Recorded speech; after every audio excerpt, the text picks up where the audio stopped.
So சிஎம்க்கு ஒரு request, bed பாட்டில்ஸ்ல ஒவ்வொரு டேபிள்லயுமே bottles நீங்க வந்து குடி தண்ணீர் வச்சிடலாம். குடிச்சிட்டு அவங்கவுங்க இடத்துல அவங்கவுங்க வச்சிட போறாங்க. இதனால கவர்மெண்ட்டுக்கு எக்ஸ்ட்ரா செலவும் ஒன்றும் வரப்போறது இல்லை.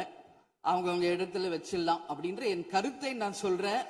ஏன்னா இது வந்து டம்ளர்ல கொடுக்கறதும் அது மறுபடியும் கேட்கறதும் அவங்க வருவதும் அவங்களுக்கு நிறைய பணிகள். அது பதில் ஒவ்வொரு சீட்ல ஒரு ஒரு பெட் பாட்டில்ஸ் மாதிரி கண்ணாடி பாட்டில்ல வாட்டர் வச்சுட்டா அவங்கவுங்களுக்கு தேவைக்கு எடுத்துட்டு கொடுத்துடலாம். ஸோ இது பிறந்த நாள்ல வந்து முதலமைச்சருக்கு ஒரு கோரிக்கை வைக்கிறேன். அதுக்கு நாம நெகிழியில வேண்டாம், பிளாஸ்டிக் பாட்டில்ஸ் நம்ம வந்து அலோவ் பண்ண வேண்டாம், கண்ணாடி பாட்டில்ல நம்ம வைக்கலாம். அந்நியார் ஒரு நல்ல கருத்தை இங்கே சொல்லியிருக்கிறார்கள். அந்த கருத்து ஏற்புடையது அல்ல என்பதை நான் தெரிவித்துக் கொள்ள கடமைப்பட்டிருக்கிறேன். என்ற கோபம் வந்தால் தண்ணி பரலை கொண்டிருக்க வாய்ப்பு இருக்கிறது.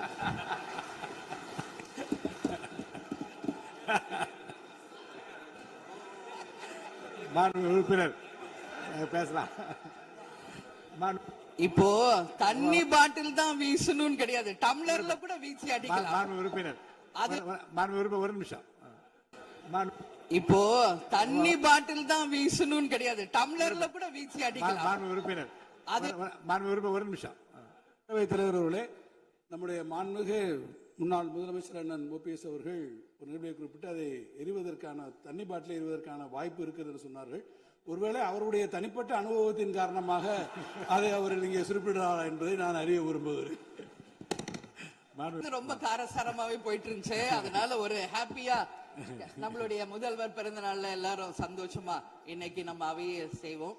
சோ பாட்டில் தான் வீசணும்ன்றது இல்ல, வன்முறைக்கு வேண்டும் என்றால் இங்க எவ்வளவோ இருக்கு, எது வேணாலும் வீசலாம். பட் நம்ம எண்ணம் அது கிடையாது. நிச்சயமாக தண்ணீர் என்றாலே பிரச்சனை தான் போல இருக்கு. அது காவேரி தண்ணீரா இருந்தாலும் டாஸ்மாக் தண்ணீரா இருந்தாலும் அது ஒரு பிரச்சனையா தான் இன்னைக்கு மக்கள்கிட்ட இருக்கு.